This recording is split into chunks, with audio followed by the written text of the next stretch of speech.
A mensagem que trago para os irmãos hoje também é baseada em uma parábola. No último domingo passado, a mensagem que trouxemos aqui para a igreja estava baseada na parábola que Jesus contou sobre o semeador, em Lucas capítulo 8, de 1 a 8, que saiu a semear a semente e ela caiu em diferentes lugares ou em solos diferentes.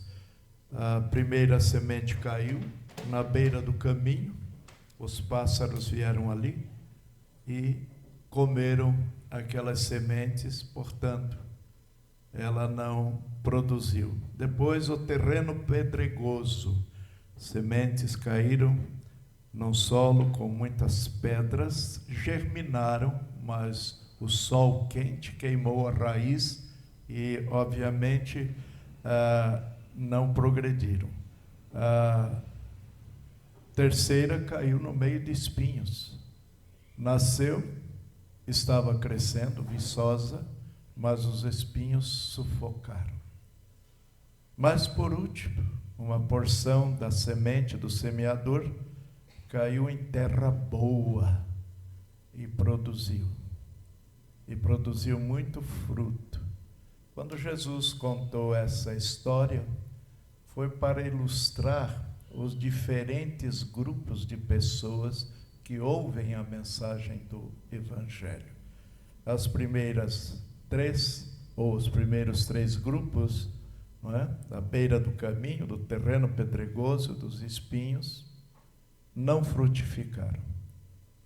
Ainda hoje há pessoas assim, há grupos assim, que ouvem a palavra do Evangelho, mas não produzem os frutos. Apenas a quarta, ou seja, graças a Deus que há aquelas pessoas que ouvem a palavra e a recebem com alegria, e então esta palavra de Deus poderosa promove as transformações necessárias na vida das pessoas que recepcionam bem a palavra do Senhor. Eu leio agora em Mateus capítulo 13, você está com a Bíblia aí, por favor, pode abrir. Será sobre o trigo e o joio, outra parábola, que Jesus contou no seu ministério. Então, Mateus capítulo 13, 24 a 30, assim diz o texto.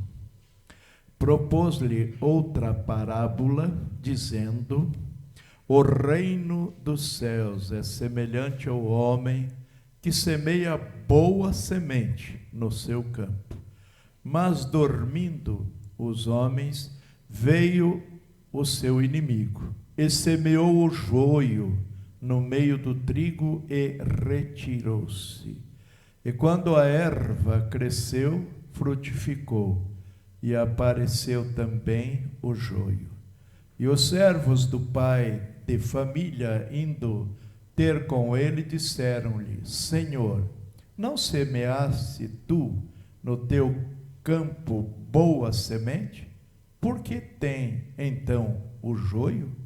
E ele lhes disse: um inimigo é quem fez isso. E os servos lhe disseram: queres, pois, que vamos arrancá-los? Porém, ele lhes disse: não, para que ao colher o joio, não arranqueis também o trigo com ele. Porém, deixai crescer ambos juntos, até a ceifa. Por ocasião da ceifa, direi aos ceifeiros: colhei primeiro o joio, atai-o em molhos para o queimar, mas o trigo ajuntai-o no seu celeiro. A parábola do trigo e do joio nos arremete ou nos introduz a um estranho fenômeno conhecido como o cristianismo nominal. Ou seja, pessoas que simplesmente ou tão somente confessam uma religião, mas isso não produz nenhum resultado espiritual. Ou seja, é possível uma pessoa ser um cristão apenas de nome. E eu creio que aqui no nosso Brasil, boa parte ou maior parte dos brasileiros se qualificam exatamente como cristãos nominais. Eles se dizem cristãos, fazem parte, não é, de alguma denominação religiosa, mas apenas isto. Não há absolutamente nenhuma evidência na vida dessas pessoas daquilo que o verdadeiro cristianismo realiza na vida de uma pessoa quando ela vive a realidade da palavra de Deus, do Evangelho de Jesus, não é? Ou seja, é um cristão apenas de nome e não de coração.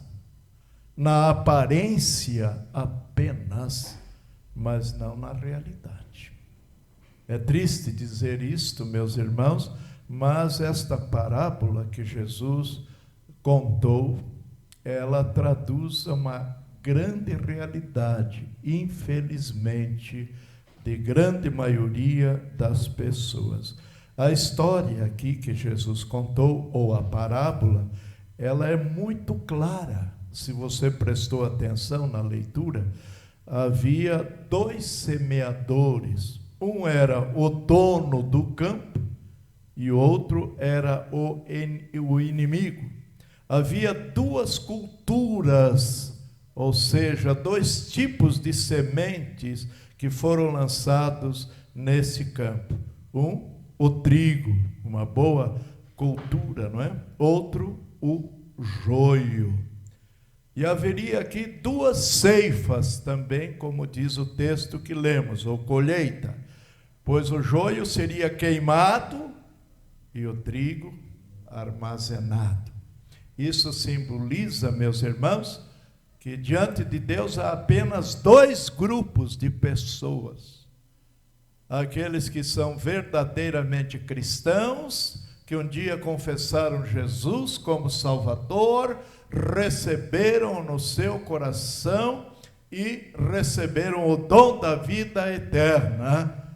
E outro grupo que representa o joio. Veja que o texto diz que no dia da ceifa, que dia da ceifa será esse? Quando Jesus voltar, ele vai separar.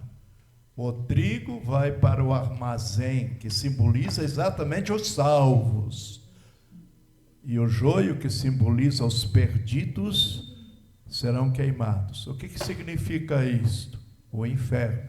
Há dois lugares apenas distintos na eternidade, como há apenas dois grupos distintos: os salvos, que habitarão com o Senhor, quando o texto diz que o trigo será recolhido no celeiro, ou seja, os verdadeiros cristãos, verdadeiramente convertidos ao Senhor, serão recolhidos na presença dele no dia do juízo. No entanto, o joio, que representa os perdidos, serão lançados nas profundezas do inferno. É o texto muito claro na história que Jesus conta. Como eu disse, era uma forma didática muito precisa de Jesus ensinar os princípios espirituais para aqueles que o ouviam, não é? Mas outro detalhe aqui, na parábola que eu preguei domingo, a semente caiu em diferentes solos. Aqui o campo é o mesmo, é a mesma terra, não foi em lugares diferentes, em solos diferentes, não é? O campo é o mesmo, né, que está presente aqui na narrativa da história que Jesus contou do começo ao fim. Esta parábola, minimamente, meus irmãos, ela nos ensina 3 lições. Preste atenção nisso, se você quiser anotar aí no rodapé da sua Bíblia, ou se tiver algum papel, uma caderneta, você pode anotar. Isso é muito importante para não esquecer. A primeira lição é que a igreja é uma comunidade sortida. Entendeu? Enquanto Jesus não vem, a igreja é uma comunidade sortida. Assim como o campo continha trigo e joio, a igreja contém verdadeiros cristãos e não cristãos. É triste dizer isso, mas é a realidade. É a Bíblia quem está dizendo, é o próprio Senhor Jesus que está dizendo. Alguns negam isso, mencionando o versículo 38, que eu não vou ler aqui, mas diz assim, que Jesus diz que o campo é o mundo, mas não é isto que Jesus está dizendo na parábola, mas ele está dizendo que a semente caiu no mesmo campo. Não está se referindo ao mundo geograficamente, não é? Mas o inimigo, diz aí o texto, semeou joio no meio do trigo, não em campo diferente, no mesmo campo. Aonde foi semeado o trigo, também foi semeado o joio. Por isso eu disse que a igreja, até que Jesus venha, é uma comunidade sortida. Temos que conviver, infelizmente, com essa realidade. Aos verdadeiros convertidos e àqueles crentes apenas de nome. Essa é a realidade. Dessa forma, a igreja contém em sua membresia o autêntico e o falso. Essa é uma séria advertência, não é, para a igreja e para todos nós. Isso aqui justifica, meus irmãos, a distinção entre a igreja visível, aquela que os nossos olhos podem ver, ou seja, todos os membros batizados. Muitas vezes eu tenho dito aqui de púlpito, quando eu olho para as pessoas presentes aqui, cantando, orando, recitando o texto bíblico, no meu entendimento, todos são crentes, porque estão, não é, obedecendo todo aquele ritual religioso promovido pela igreja, né? Então isso justifica essa distinção entre a igreja que nós vemos, né, que são aqueles membros que foram batizados e se tornaram membros da igreja local, e a igreja invisível, que é bem diferente, ou seja, todos os que verdadeiramente pertencem a Jesus, que só Ele sabe quem são. A igreja visível é esta que eu estou vendo. As pessoas que se fazem presentes e que correspondem a toda a liturgia de um culto. Mas, por outro lado, a igreja invisível. Não é? Muitas vezes as pessoas me perguntam, pastor, qual é a igreja verdadeira? Porque alguns se aferram, né? Não, a igreja católica é a primeira igreja, essa é a verdadeira. Quem disse que a igreja católica é a primeira? Quando a igreja surgiu lá em Jerusalém, não era a igreja católica de Roma, eram os primeiros cristãos, discípulos de Jesus, né? E depois foram surgindo tantas outras denominações, inclusive a nossa denominação, chamada Batista. Qual delas são verdadeiras? A resposta que eu sempre dou é exatamente esta última. A igreja verdadeira são os verdadeiros convertidos ao Senhor Jesus e que tão somente Ele conhece aqueles que são dele. Então esta é a primeira lição que a parábola nos ensina. A segunda lição que esta parábola nos traz é que o diabo, não se assuste, está no meio da igreja. Lembra? Eu disse aqui, logo no princípio da primeira lição, que a igreja é uma igreja sortida, porque há pessoas que são verdadeiramente salvos e há aqueles que são apenas nominais, que apenas têm o nome de cristãos ou de crentes, mas na verdade não o são. E a segunda lição dessa parábola, como disse, ela nos ensina que o diabo está em atividade na igreja. Certo pastor, uma vez pregando, ele disse: não se impressionem os irmãos, mas uma coisa eu vou dizer: o diabo é o primeiro personagem que adentra nos templos das nossas igrejas locais. Muitos de nós chegamos atrasados, chegamos no meio do culto. Ele é o primeiro, ele nunca se atrasa. E muitas vezes ele está muito próximo de você que está ali assentado num dos bancos, instigando você. Enquanto a palavra de Deus é proclamada, ele vai instigando você com dúvidas, com críticas, né, na sua mente, no seu coração, daquilo que você está ouvindo, tirando a sua atenção da palavra de Deus que está sendo proclamada, para que você não a receba em seu coração e assim seja salvo pelo Senhor. Há muitos líderes religiosos, meus irmãos, não se impressionem com isso, mas é a realidade triste do tempo em que vivemos. Há muitos líderes religiosos que não creem no diabo. Já ouvi muita gente, muitos líderes das mais diferentes denominações religiosas afirmando que o diabo não existe. Quando alguém tem alguma perturbação, eles dizem que isto é alguma coisa psicológica, é alguma coisa da mente, quando na verdade a pessoa está possuída pelo espírito maligno. Eu lidei com muita gente assim, em tempos atrás, possuídas, endemoninhadas mesmo, em que o espírito do demônio assume a personalidade da pessoa. Aquela pessoa naquele instante não é ela a mesma, porque há a personagem maligna dentro dele, não é?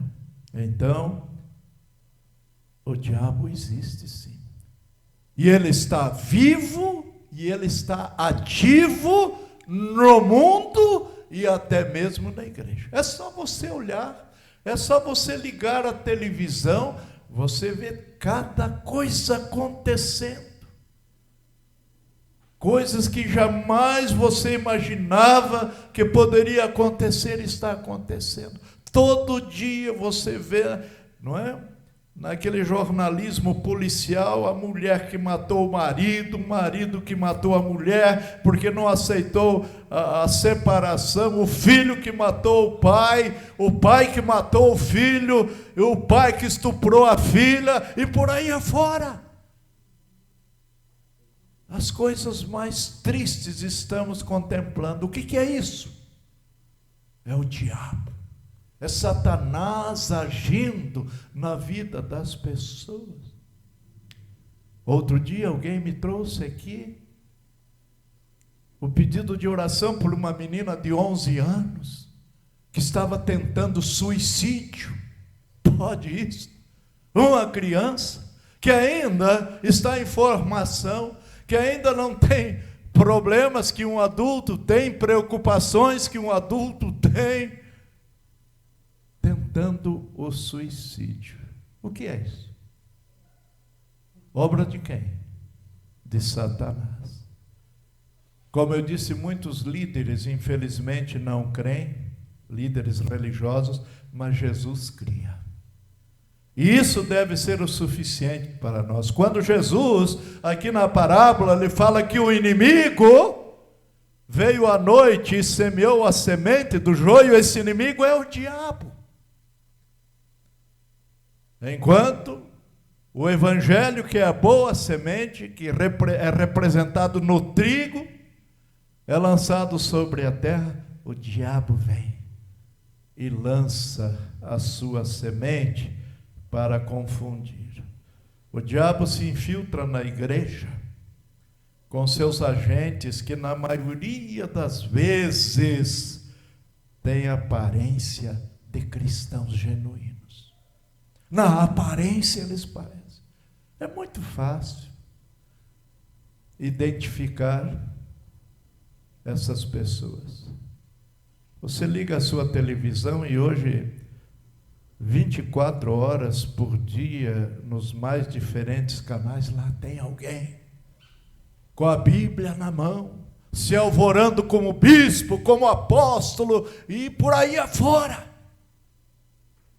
com a única intenção de extorquir dinheiro, e muito dinheiro, dos seus ouvintes, e assim vão se enriquecendo. É o diabo se infiltrando na igreja, com líderes com aparência de cristãos genuínos, mas quando na verdade não são. Fazem da religião uma empresa para usufruir grandes lucros, quando a igreja não foi instituída por Jesus nesse mundo para que os seus líderes, ou quem quer que seja, se enriqueça, mas tão somente para proclamar a boa, poderosa mensagem do Evangelho para a salvação dos pecadores. Esses joios, que com aparência de cristãos genuínos, né, esses joios são o capim, ou seja, ainda em alguns casos não dá para ser identificado. Ao menos em seus estágios iniciais, dificilmente eles podem ser distinguidos em relação ao trigo. Porque eles assumem a tribuna, abrem a Bíblia muitas vezes, dizem muitas verdades, mas alguém disse que o falso pastor, o falso mestre, ele diz 99 verdades e diz uma mentira só, o que é suficiente para enganar e destruir as pessoas. Seria a mesma coisa que você pegar um copo de água potável para beber e alguém chegar ali e pingar uma gotinha apenas de veneno. Pronto, suficiente para que essa pessoa, bebendo a água potável, mas apenas com uma gota de veneno, para que ela venha a óbito. É assim que esses, não é, líderes com aparência de cristãos genuínos, né, que representam aqui o joio, que se disfarçam e se introduzem na igreja. A terceira e última lição é que a separação vai acontecer. Na primeira lição eu disse que a igreja é composta, né, de pessoas sortidas, né? Então temos na igreja aqueles que são verdadeiros cristãos e aqueles que não são. Isso a princípio entristece e até desanima, né? A princípio. Mas A terceira lição aqui, na história que Jesus contou, é que vai acontecer a separação. O trigo vai ser conhecido, igualmente o joio será conhecido. Isso vai acontecer no final, quando Jesus chegar, quando houver o julgamento. Os cristãos falsos não vão conseguir ou não conseguirão manter os seus disfarces para sempre. Há um dito popular que diz assim, que você pode enganar as pessoas por um tempo, mas não todo o tempo, não é? Sempre um dia a verdade vem à luz. Você pode esconder alguma coisa do pai, da mãe, enfim, de quem você possa imaginar por algum tempo, mas chega o momento em que a máscara cai, não é? Não pode se manter o disfarce para sempre. Isso vai acontecer quando Jesus chegar. O dia do juízo vai revelar todas as coisas. Tudo aquilo que você pensou e ficou só no pensamento, porque é do conhecimento de outra pessoa, quando você expõe, não é? Através da fala, aquilo que você pensa. Mas se você apenas pensa, ninguém fica sabendo. Mas há alguém que sabe. Todas as coisas é Deus. E todas essas coisas virão à luz naquele dia.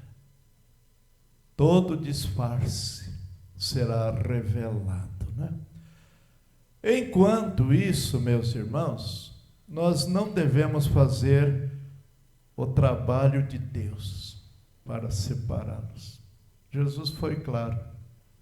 Quando os trabalhadores chegaram e viram o que estava acontecendo no campo, ou seja, o trigo e o joio crescendo junto, eles perguntaram: o senhor não quer que a gente arranque essa praga aí?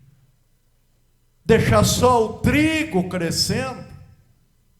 O dono do terreno disse: não, porque se você vai arrancar o joio, ele está muito junto do trigo, você pode danificar o trigo, ou seja, quando você puxar o joio, pode também arrancar o trigo.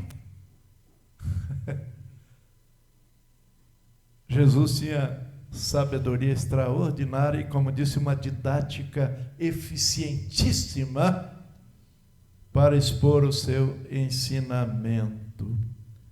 E o dono do terreno, aquele que semeou o trigo, disse: espera, vai chegar o dia da ceifa, ou seja, da colheita. Eu plantei muito trigo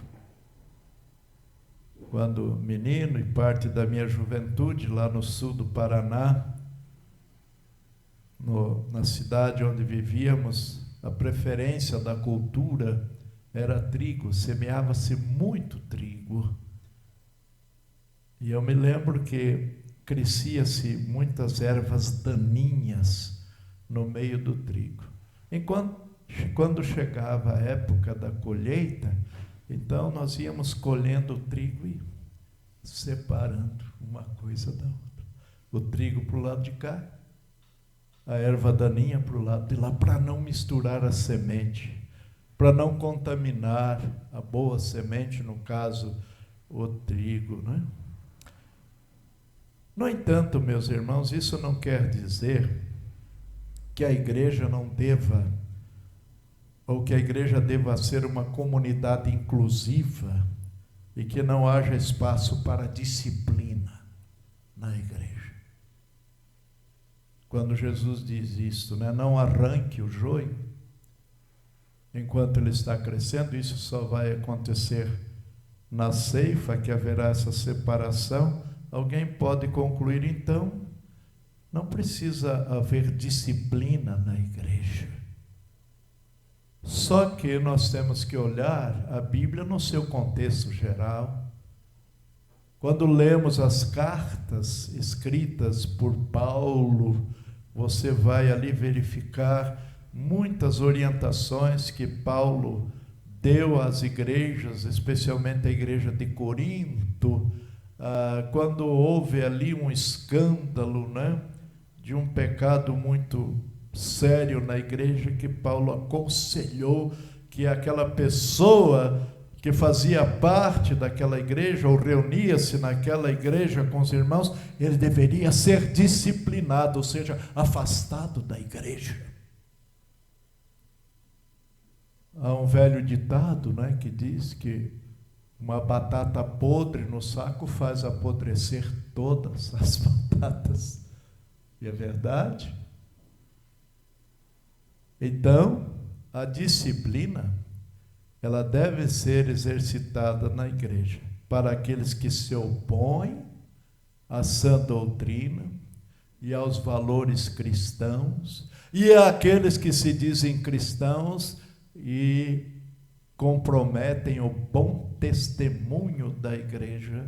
Primeiramente, a Bíblia diz que eles devem ser advertidos para que se corrijam, para que não manchem o bom nome da igreja e no seu testemunho ao mundo. Mas se não se corrigirem, eles devem ser disciplinados com o afastamento, ou seja, a exclusão da membresia da igreja. Mas, por outro lado, meus irmãos, eu, como pastor, e você também, como crente em Jesus, nós não podemos ler os corações, né? Eu estou aqui falando, você está me olhando, está ouvindo o que eu estou falando, eu não sei o que você está pensando. Eu não sei que julgamento você está fazendo, porque eu não posso ler o teu pensamento, eu não sei o que está lá no íntimo do seu coração, eu não sei. Então, nós não podemos ler corações e não devemos julgar os que parecem ser crentes autênticos e não o são. Às vezes, pela aparência, você diz, veja como aquele irmão ali é consagrado. Eu já vi muito disso. Como ele é crente. Como ele é fervoroso, pela aparência. Eu me lembro quando eu era menino, eu ia à igreja, eu ficava observando algumas pessoas, assim, que carregavam a Bíblia no peito, assim, terno, gravata. Você olhava assim, você dizia, nossa, parecia um santo. E não estou dizendo que não eram. No entanto, muitos desses, com o passar do tempo, como eu disse, todo disfarce um dia acaba vindo à luz. A gente se decepcionava com aquela pessoa que você olhava para ela e dizia, poxa, eu quero ser um crente que nem ele. E de repente não era nada daquilo. E, no entanto, às vezes você vê uma outra pessoa e diz, mas, poxa vida, esse sujeito aí, não sei o que ele está fazendo aqui na igreja. Parece que não leva nada a sério. E, na verdade, é esse que é o verdadeiro crente. As aparências, né, enganam. Eu estou lembrando aqui de Jesus, né? Quando certa ocasião ele estava conversando com judeus fariseus, que na aparência eles eram muito zelosos dos rituais da lei.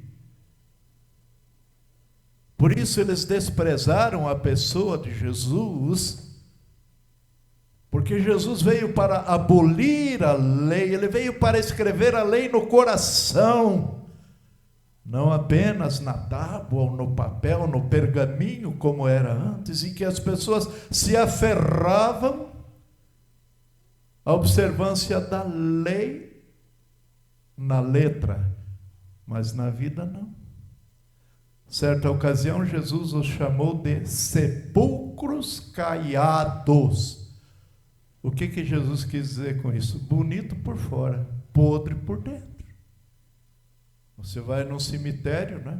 Você muitas vezes vê aquelas sepulturas, né, muito bonitas, muito bem construídas, né? Mas o que é que tem lá dentro? Na aparência, faz até bem aos olhos, mas se você abrir ali, é só mau cheiro, não é verdade? Então, esse é um detalhe muito importante. Nós não podemos ler os corações e não devemos julgar os que parecem ser crentes autênticos e os que não parecem. Isso é no dia da ceifa. E é interessante que toda vez que Jesus contava uma destas parábolas, ele dava explicação. Às vezes as pessoas não entendiam. Por exemplo, Jesus usa, não é, essa alegoria, a figura aqui do trigo, do joio, exatamente para ensinar esses dois grupos distintos: o falso cristão e o verdadeiro cristão. Quando ele diz semeado no mesmo campo, significa que na igreja você tem esses dois grupos, até que venha o dia da colheita. Me lembro que uma outra ocasião, Jesus advertiu esses judeus fariseus que demonstravam ou tentavam demonstrar muita santidade na aparência. Ele disse: cuidado, tomem cuidado, porque senão as prostitutas e os ladrões vão entrar no céu antes que vocês. Ô pastor, mas como é que pode isso? Foi Jesus que falou. O que ele quis dizer com isso? Que muitas vezes uma pessoa que é apenas nominal, um crente nominal, ele está enganando a ele mesmo. Ele acha que é, mas achar que é uma coisa, e ser e a realidade é outra. Há muitas pessoas em nossas igrejas que gozam de uma falsa paz, mas na verdade não conhecem a verdadeira paz que vem de Deus, porque nunca se entregaram verdadeiramente a Ele. Quando Jesus disse: vocês tomem cuidado, porque vocês só vivem na aparência, vocês estão enganando a vocês mesmos. E quando ele disse que uma prostituta, um ladrão pode entrar no céu antes que ele estava dizendo, porque se uma prostituta se converter, ela tem os seus pecados perdoados e a vida dela é transformada. Lembram-se daquela mulher que havia praticado adultério? Que as pessoas queriam apedrejá-la. A lei mandava que uma mulher que praticasse o adultério tinha que ser morta, apedrejada em praça pública. Jesus chegou ali. E eles inquiriram Jesus: e o senhor? Nós vamos jogar pedra. E o senhor?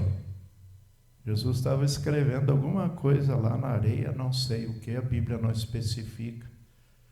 E Jesus levantou-se e olhou para eles: aquele que não tem pecado, seja o primeiro a tirar a pedra.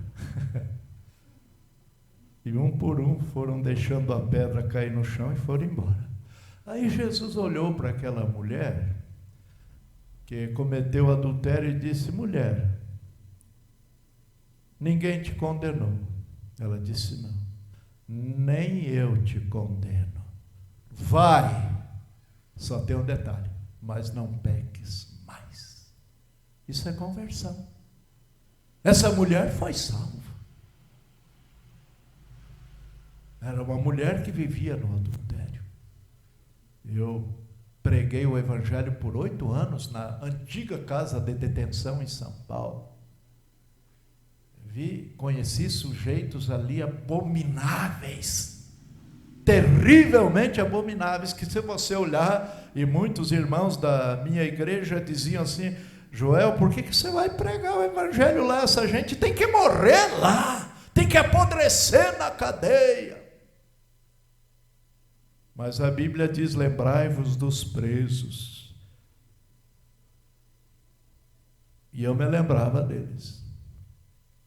E lá estava, durante 8 anos, reunindo com aqueles detentos, abrindo a Bíblia, mostrando a verdade do Evangelho. Não todos, mas muitos se converteram. E a vida deles foi transformada. Depois que encerrou aquele trabalho, a detenção, inclusive, foi demolida, o seu prédio. Às vezes, andando pelas ruas de São Paulo, alguém gritava o meu nome. Eu olhava e dizia: o senhor lembra de mim? Eu sou fulano de tal, lá da detenção. Pela graça de Jesus, eu conheci o Evangelho lá. Hoje estou na igreja, me casei, tenho família, estou trabalhando, etc.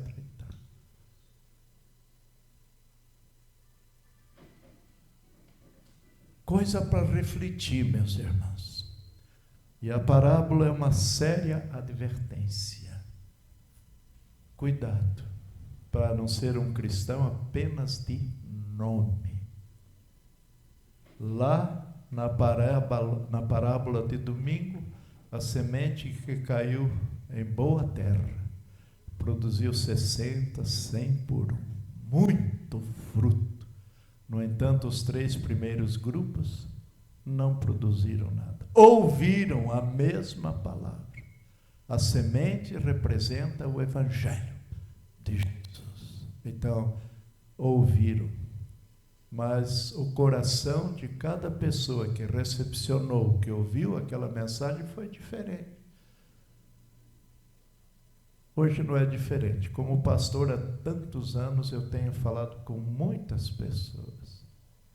Algumas pessoas que alegremente recebem a palavra, creem na palavra do Senhor e recebem a Cristo como Salvador.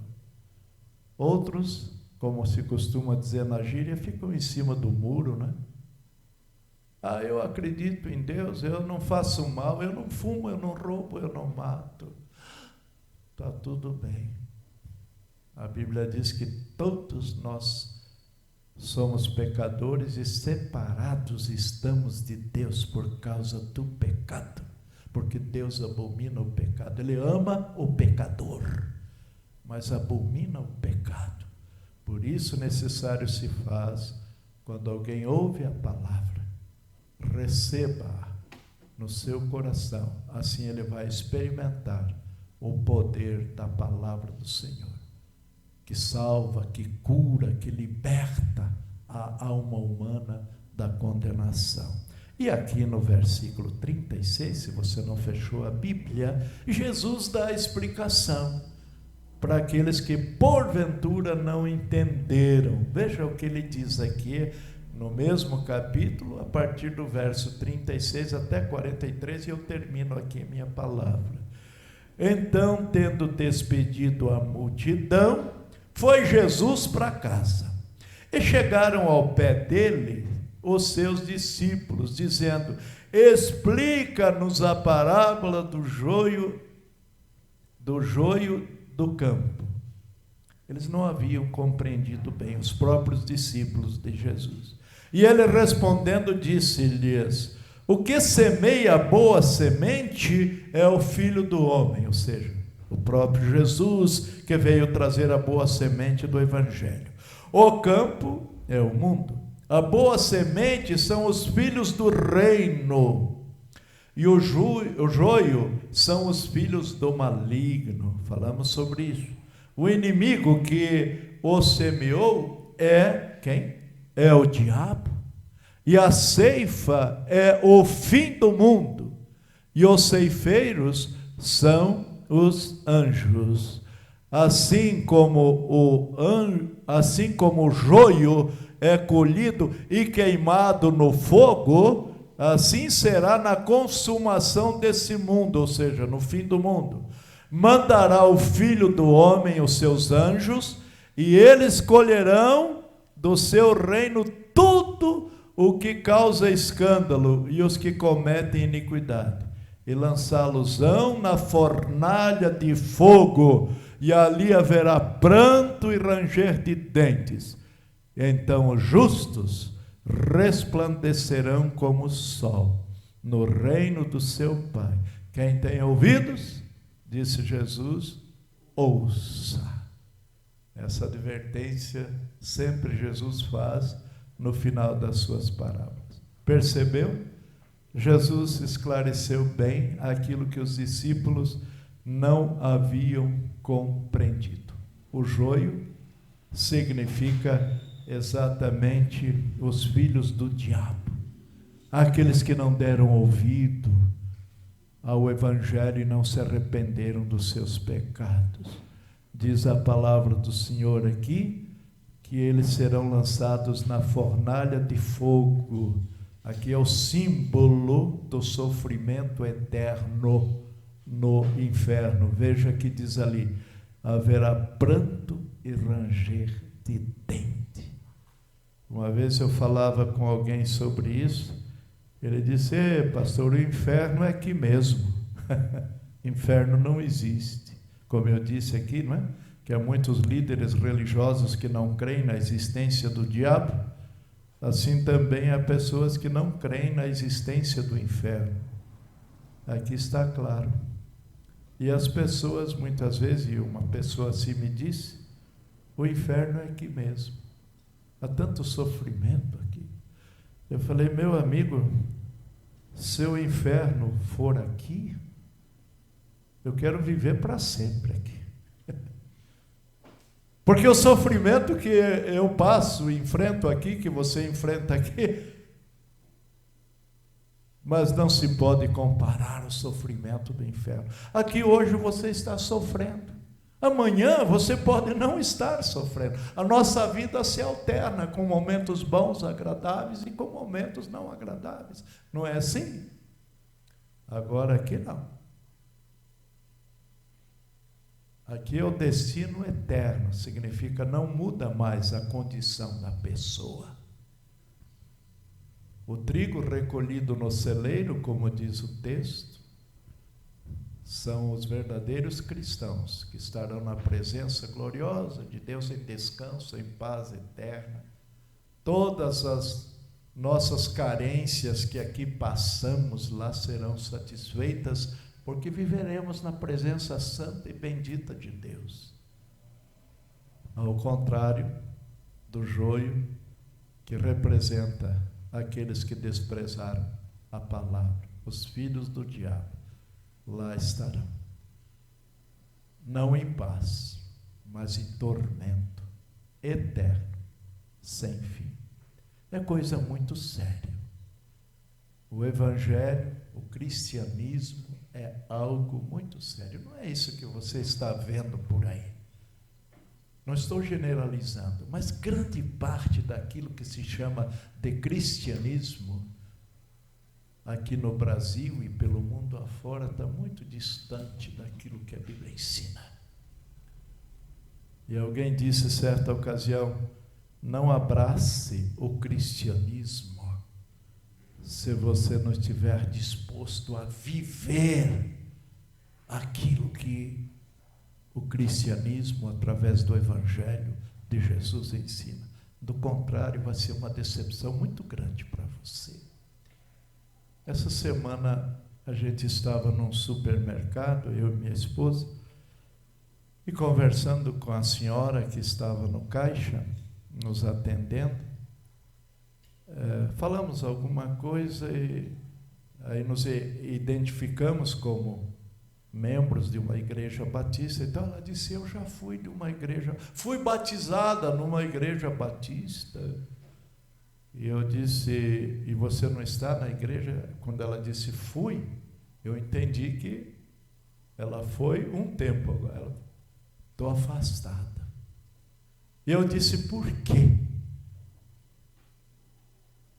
Ela fez assim, um gesto com os ombros assim, tipo, nem eu sei direito, mas abandonou. Crente nominal, sem querer julgar. Um exemplo, pode ser que não seja o caso dela. Pode ser que seja uma crente em Jesus que por alguma fraqueza se afastou, mas que vai voltar. Mas tem esse detalhe também. O verdadeiro crente em Jesus, ele não perde a condição da sua eterna salvação. Por estar ainda nesse mundo e no corpo dessa carne, ele pode de repente passar por algum problema, alguma fraqueza e afastar-se. Mas como o filho pródigo, um dia ele diz: poxa, na casa do meu pai, os empregados têm que comer, tem casa, tem cama limpa, etc, etc. E eu sou filho dele e estou aqui morrendo de fome. Todo verdadeiro cristão, se ele se afasta de Deus e da igreja, ele um dia lembra-se disso e sente saudade. E ele volta para a casa do Pai. Ele volta para a presença de Deus. Que o Senhor nosso Deus abençoe vocês que aqui vieram e que esta palavra, que não é minha, é bíblica, produza o resultado para o qual ela foi enviada nesta noite. Toda mensagem bíblica proferida, ela tem um objetivo final no coração de cada pessoa que ouve. Cada um de vocês que estão aqui sabe de si mesmo. Eu não posso ler seu coração. Diz que há só 2 pessoas que conhecem você. Você mesmo e Deus. Eu já conheci muita gente, como mencionei aqui, e que eu pensava o melhor a respeito daquela pessoa, e de repente foi uma grande decepção, não é? A aparência nos engana muito. Que você não seja um cristão apenas nominal, de nome, mas que você seja um cristão verdadeiro, redimido pelo poder do sangue de Jesus, e que você viva a realidade do cristianismo, que não é fácil, mas com a ajuda de Deus, nós podemos caminhar firme até aquele dia da ceifa, quando será colhido o trigo e o joio. Amém? Oremos. Pai querido, obrigado mais uma vez por estarmos aqui, o Senhor falar ao nosso coração através da Tua palavra. A revelação não é nossa, a revelação é da Tua palavra, é ela que nos revela, é ela que expõe toda a realidade da nossa vida. A Tua palavra sonda o mais íntimo do nosso coração. Permita, ó Deus, que com humildade recebamos esta palavra e que cada um julgue-se a si mesmo diante do Senhor e daquilo que acabou de ouvir. Assim nós te oramos, agradecidos, no precioso nome de Jesus. Amém e amém. Nós temos aqui visitante, a Ivone vai apresentar, logo em seguida estamos terminando a reunião. Lembrando, enquanto a Ivone se prepara para apresentar o visitante, que no próximo domingo, esse culto está sendo gravado, Os irmãos que aqui não estão presentes, mas vão assistir este culto em suas casas, por favor, estejam todos presentes domingo pela manhã. Você que é membro da igreja, é importante você estar para realizarmos a nossa assembleia ordinária mensal, que hoje não foi possível exatamente por falta de quórum. Precisamos então realizar esta assembleia no próximo domingo às 9 horas e contamos com a presença de todos os membros. E também na quarta-feira, às 19 horas, as portas do templo se abrem para o momento de oração. Temos um período de oração e o segundo período é estudo de Apocalipse. Estamos no capítulo 16, começamos lá no capítulo 1, versículo por versículo, vamos analisando. Venha você também, então, na próxima quarta-feira, participar conosco. Igreja, nós estamos recebendo nesta noite o Aguinaldo Gouveia. Ele mora bem aqui pertinho de nós, né? Ele mora na rua Coimbra. Muito obrigado, viu, Aguinaldo, pela sua visita. Que o Senhor Jesus te abençoe e te guarde. A igreja quer te presentear com uma mensagem de esperança. Leve, então, leia e medite na palavra do Senhor. Deus te abençoe e te guarde. Temos também o senhor, parece que o senhor já esteve aqui, né? Já? Qual é o seu nome? Frederico. Que Deus te abençoe e te guarde também, viu? Qual pastor? Ao do meio? É. O meu pai é o primeiro, foi o primeiro. O pastor Antônio Flória, depois o segundo. Ele está bem velhinho mesmo e mora na cidade de Sorocaba.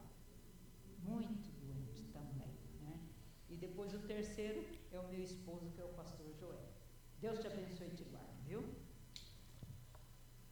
Vamos nos colocar em pé, meus irmãos. Vamos encerrar o culto desta hora. Agradecemos vocês que puderam vir. Orem pelos irmãos que estão possivelmente retornando de viagem após o feriado prolongado. Não esqueçam de orar pelos irmãos. São vários irmãos da igreja que se acham enfermos e por isso não estão aqui presentes conosco. Nosso irmão tesoureiro nos informa que até o presente instante nós já arrecadamos R$4.015 para missões nacionais.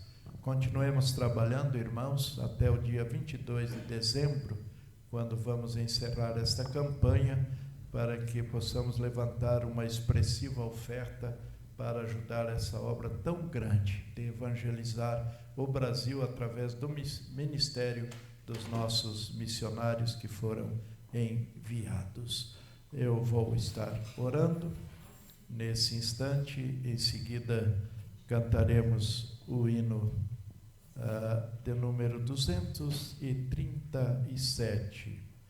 Vamos cantar esse hino e vamos encerrar, Ivone, com este hino, tá bom? Vamos suprimir o hino 179. Oremos. E agora que o amor de Deus, o nosso eterno Pai, a graça salvadora de Deus, o Filho Jesus Cristo, as consolações, as alegrias de Deus, o Espírito Santo, seja convosco, com a vossa casa, vossa família, e que a bênção da Trindade Divina alcance todo o teu povo, toda a tua igreja, que está espalhada por toda a face da terra, e todos digam amém. Amém. Hino 237, nós assim estamos encerrando o culto.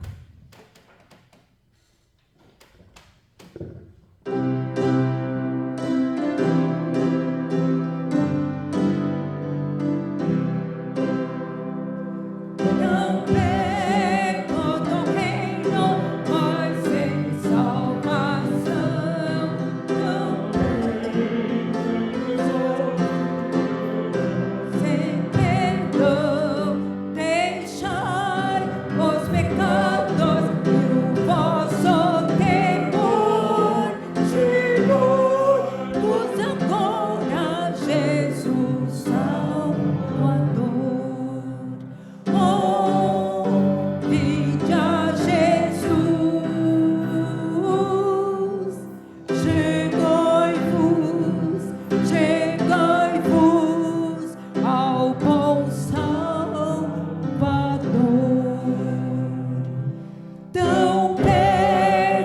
onde ouvis os remidos cantar.